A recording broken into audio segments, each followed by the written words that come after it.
Good morning. My name is Joe Bandel, and I am the last Rosicrucian. It's Mother's Day today, and it's a very special day. The title of this podcast is Mother Gaia's Ascension on Mother's Day. So, happy Mother's Day in many ways. What we're right in the middle of being struck by solar flares, X-class solar flares, and CMEs, and they are totally energizing and permeating Gaia's or Earth's magnetic field and astral planes, and in the process of purging them. And it is totally, there's a lot of the New Age community, they've been saying, oh, okay, Gaia's Ascension, and it's going to happen with a micronova. And what I'm about to share, what I'm about to say is that, in my opinion, it's happening now. And I'm intending to prove it. If not prove it, give you things to think about. So it's pretty exciting because we've been waiting for the event, if you will, for a long time. And I'm here to say Mother's Day 2024, the event is happening, and we are in a window of transformation that is going to go from here to the summer solstice. And what I'm going to try to do, because this is such a complex subject and there's so much misunderstanding and misinformation, I am going to try to do weekly updates from now until the summer solstice to try to clarify what I believe is going on. I would like to say that I don't channel things, I don't channel all this information or whatever. I am permanently active on the astral planes, etheric planes. So it's what I perceive to be happening. That's the difference between this is what I perceived, my understanding of what I perceive to be happening, as opposed to what some entity is channeling in on me. And I have some notes. Well, it's hard to see because of the sunlight, but I got a lot of notes so that I am somewhat organized in this presentation, and that I don't really miss anything. So first thing, like I said, instead of that micronova that people are talking about, that and the pole shift that's supposed to happen with this, all these destructions and things like that, I'm saying, nah, what's happening now is what we're going to get, and it's going to change. It is in the process of changing everything. And also, this is such a complex subject, it's going to take more than one video to deal with it. So the first thing we're going to talk about is when they talk about ascension, there's different camps that are dealing with this. One camp, which is the one that I belong to, is Gaia Ascension with all living things. In other words, Gaia is trying to ascend and bring in every living thing with it, ascending with it, as opposed to all of these other people that are talking about individual ascension or humanity's ascension, forget the rest of the world, all that kind of stuff. I am firmly and have always been firmly in the camp that this time Gaia is ascending, and this time Gaia is bringing all life forms with it.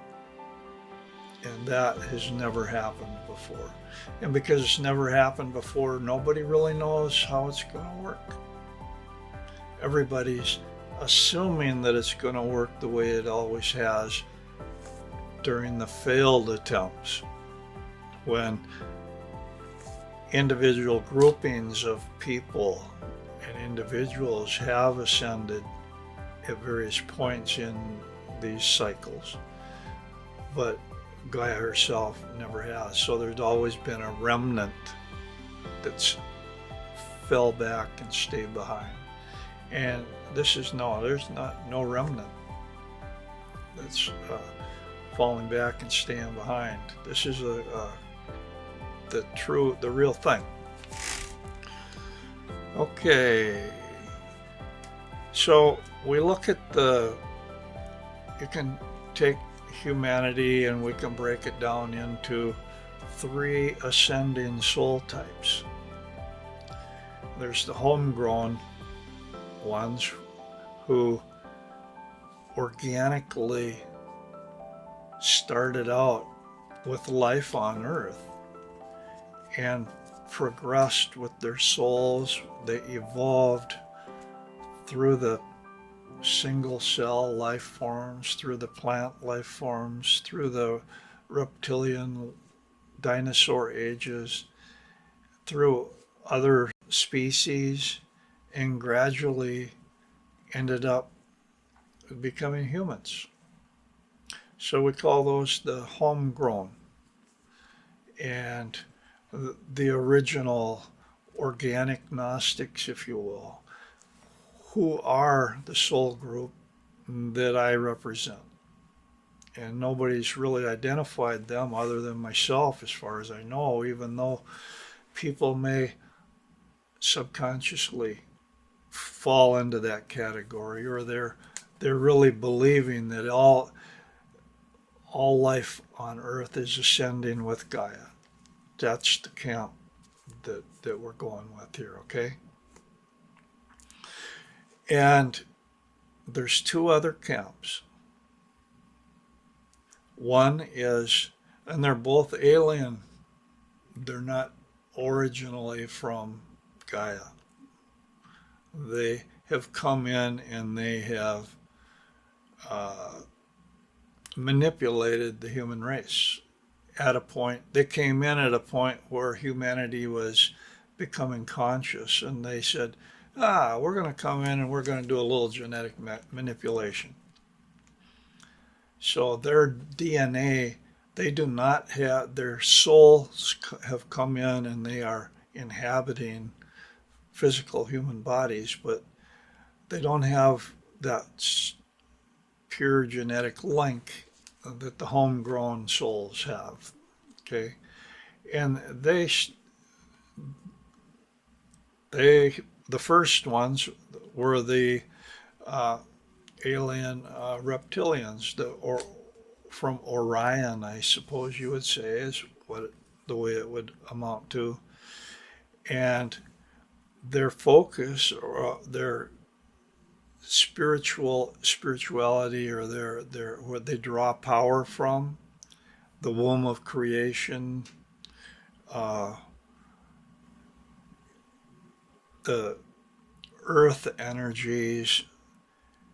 You're talking about individuals, very strong belief in self, in ego, in individuals, and fear-based, if you will, and predators. You could say vampires, because ascending, we're talking about those individuals or those souls that ascend from this, that lack that genetic link to the earth, to the womb of creation, they are fed, they get their nutrients, their energy, their life force as predators from us, if you will, from the homegrown. The homegrown can be from animals. It can be from the original humans that have evolved. Anyway, this group of people, because they can't get that earth energy by themselves, they have to get it by uh, from others, is from victimizing, if you will, some form of vampirization. And we'll talk mass manipulation narrative. So it's all not individual effort. It's let's get the herd going. Okay, that's the first group of aliens, if you will, that are dealing with the ascension, and they're working with fear-based energy. You talk about it, and they're, oh, with this ascension, we're going to become gods. We're going to become the masters and the rulers over the homegrown humans who are just really animals. What the Now, there's another section, another type of aliens that have come in, and they have inhabited human bodies, different kind of souls here, and we call them star seeds. They're very light oriented, as a photon oriented, spiritual light, and they say good, that they're good, but they're very hierarchical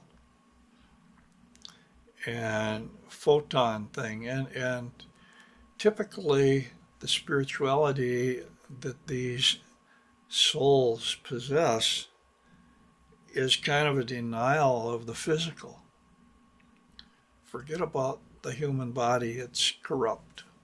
We're going to ascend in a spiritual body, and we're going to exist in a spiritual body, and we won't have all these lower level things like emotions, uh, frustrations, all that lower level stuff, which, yeah, emotions are a good part of daily life. Physical exertions, conflicts, that kind of thing. And what almost defines them is they're very high vibration oriented, and they're very collective oriented. So they're trying to, hey, they came in and they said, Gaia needs help. Gaia needs help in her ascension process. We're coming in to physical bodies, and we're going to raise the vibrations. And that's what they've been doing. And we're grateful. I have to say, we are very grateful, because they have really, really, really helped. And they've helped a lot. And if you look at these three groups, the homegrown group has been trying to raise Gaia's vibrations by seeking harmony, to live life with nature. And you have the starseed group, who's also been trying to raise the vibrations, Gaia's vibrations. And Gaia herself has been traveling into a part of the galaxy that's raising her vibrations as well. So this whole thing is about raising vibrations. And these two groups are working toward raising vibrations. Nature and Gaia herself is moving into a place where her vibrations are rising. So that just means that what's happening is the alien reptilian group, the predator group, uh, they are the ones that deal with lower vibrations and fear based. They're literally being forced out. They there's they're being repelled and forced out. Okay, that's what's been going on. And today, yesterday, the last few days, when these CMEs, these X-class solar flares have been hitting and flooding the astral planes, they've been flooding both the spiritual planes and the magical planes with ionized plasma. And that ionized plasma is purging the entire astral planes at a time that's really critical. In the solar time of year, this time of year is really the time when it's natural for the spiritual planes to purge downward anyway.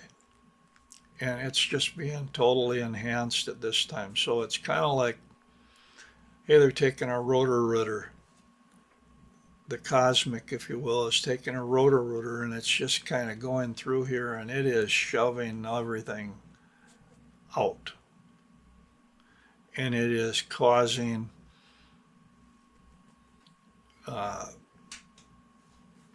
com- completions. I'm not thinking of the right word right now, but it's resolving a lot of things that wouldn't resolve before. Okay.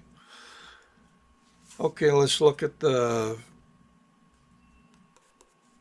get down to my notes here. I'm talking about,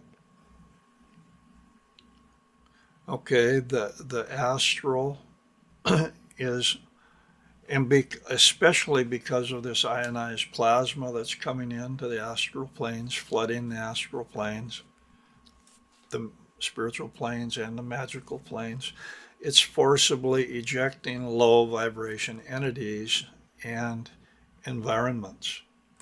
Because this ionized plasma that's coming in is high vibration. It's directly from the sun. Doesn't get much higher than that. Okay. But here's an interesting thing. The star seeds, what they're doing, they're absorbing, they're trying to take in that plasma, they're trying to take in those extremely high vibrations that are coming in right now that Gaia is struggling to absorb. And these star seeds are ascending. They're saying, this is the perfect time.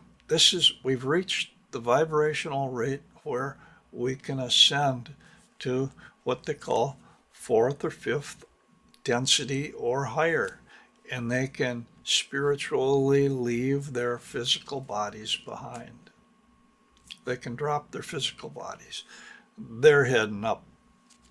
And this is their opportunity because the vibrations have only now, because of what's going on, become high enough. And so they're popping up. They're like balloons coming up out of the water. They are ascending. And what that means is they are severing their connection to the earth. I'm going to say this another way. For the first half of my life, I was really on a spiritual journey toward the light, toward the spiritual planes, toward Source. And I would pray and I would meditate and I was just try to get higher and higher and higher. And it finally crossed the great abyss. This is back in 1991. Right now, a lot of star seeds are crossing the great abyss.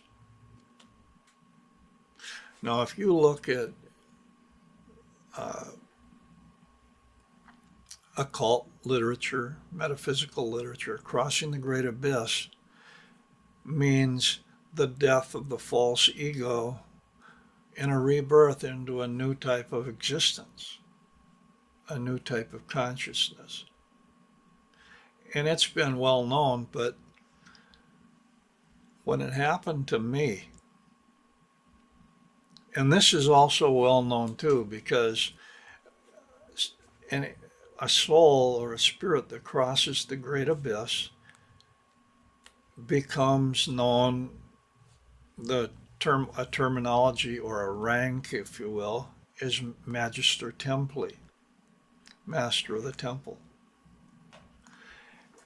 And another description, if you want to get into the occult a little bit, Master of Sorrows. Why do they call it Master of Sorrows? Master of Sorrows is because you're up here and you're safe. You're safe in the spiritual arms of God or Source or whatever it is.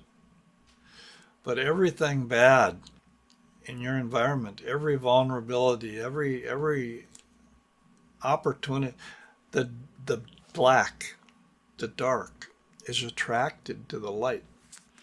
And what happens is, what happened to me, my whole life fell apart. But I was okay because I stayed up here. And I couldn't really be hurt because I was being protected, but my whole life just kind of fell apart. So that is what's going to be happening to all of these star seeds that have just crossed the abyss, that are crossing the abyss as we speak. They're becoming Magister Temples, and their physical worlds is just going to fall apart. Well, what happens when their physical world falls apart? A lot of black shit. A lot of bad things are happening, and they're going to be desperate. They're going to be struggling hard time. They're going to be safe, but they're treading water. So what you have is you have the reptilians. They're being forced out because the low vibrations can't exist. And you have the star seeds, and they've trying to get out, but because they've severed that connection with the earth, with the lower levels is falling in on them. Their world's falling apart. And so what that leaves is, it leaves the homegrown souls, the organic Gnostics. It leaves those souls that are the ordinary ones, the ones that work the earth, the ones that have an earth connection and try to have a spiritual connection, that try to bridge. And because some of us are ascending as well, we are ascending with a connection to both power sources. We are ascending with a connection to the womb of creation because we retain that connection to the earth, and we're ascending with that spiritual connection as well. So if you look at it, Earth is cleansing itself, or Gaia is cleansing itself of alien influences. And it's, for the first time, it's pushing out the alien influences, both the high alien influences and the low alien influences. And they are going to a separate place. We say Earth A and Earth B. But anyway, this is something that's very confusing. It'll take another video, okay? But I'm just saying that it's Gaia is purging herself of alien influences. Now, a lot of the star seeds that choose to remain on Earth and survive through this backlash, if you will, of transmuting black shit, they're going to be like the humans. If you look at the biblical verse of Job, when humanity was cast out of the Garden of Eden, it says every stone is turned against humanity. Every stone is turned against them. That's for those star seeds that want to continue on with the Earth thing. That's what they're looking for. They're simply going to become human. Instead of a star seed, they're going to actually muck it out like humanity has mucked it out and regain that connection to the Earth, to the lowest levels. And good for them. We need them. We welcome them. Okay, but they're going to have a tough time of it. But they want, this is part of their soul growth. Now the alien reptilians, they're, if they stay, they can't have that low vibration. The low vibrational stuff is really not going to be there for them. It's going to be tough. The vibrations are not high enough. So how does that affect what we can expect in today's world? For the low vibration entities, the ones that want to become masters or rulers of humanity and fear-based stuff like that, their plans are failing. All over the place, their plans are failing. You can look at the news and you can see, okay, whose plans are failing, and you can pretty much get an idea what's going on there. But I got to go back here and make a couple points. Both the alien reptilians and the alien star seeds, they lack that lower genetic link to the Earth. And so they both depend on narrative. They both depend on mass manipulation instead of individual effort. If either one of them want to remain on Gaia, they have to start dealing with individual effort. No longer narrative, no longer mass manipulation. Okay, I'm getting down toward the end here. We're talking about, okay, if this is the event, does that mean there's going to be a pole shift?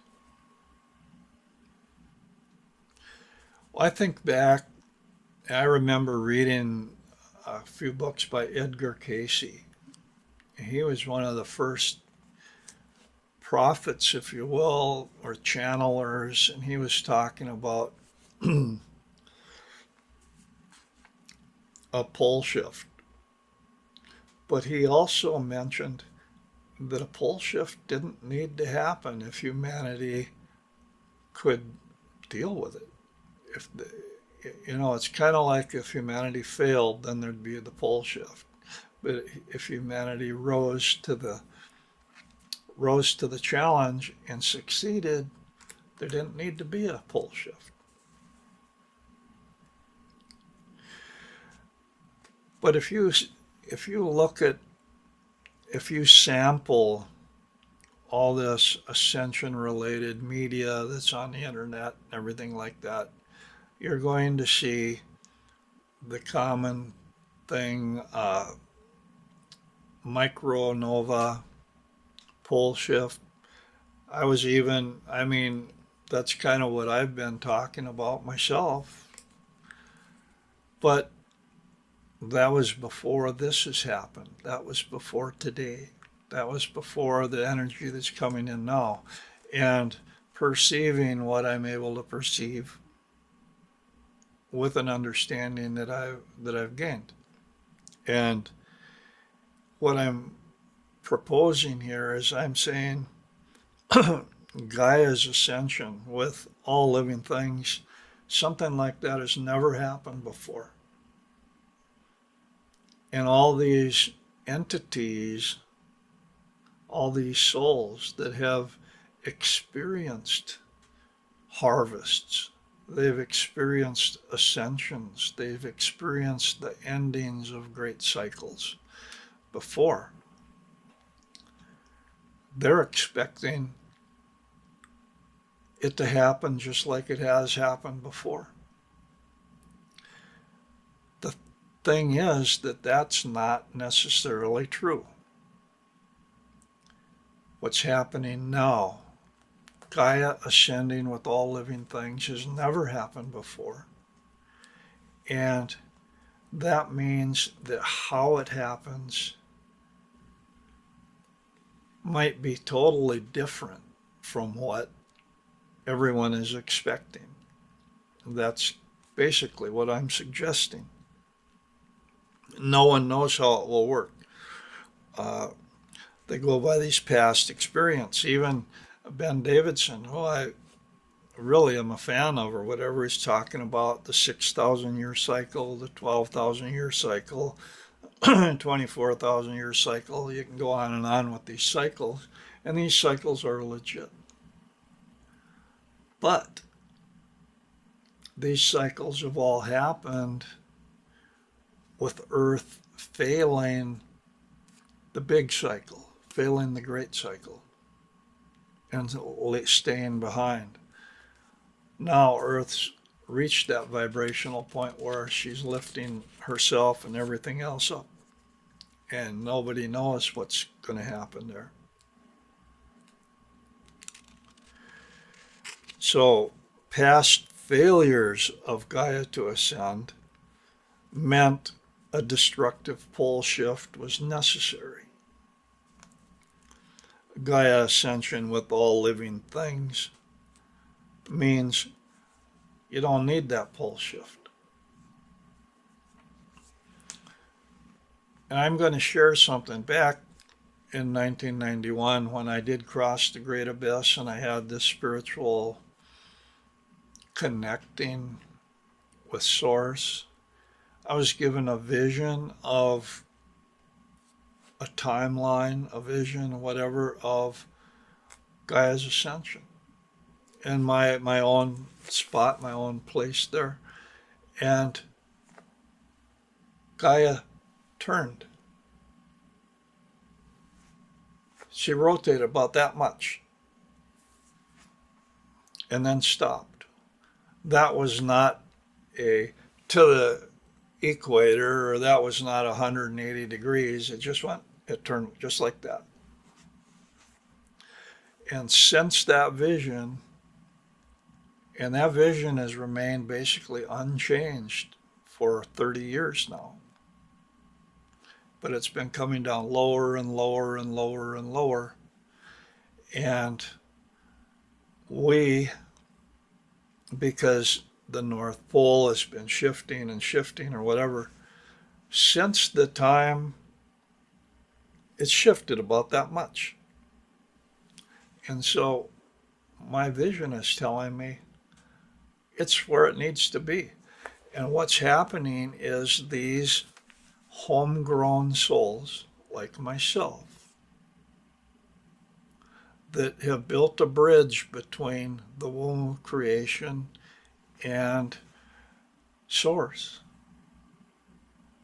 We are anchoring Gaia's magnetic field where it needs to be.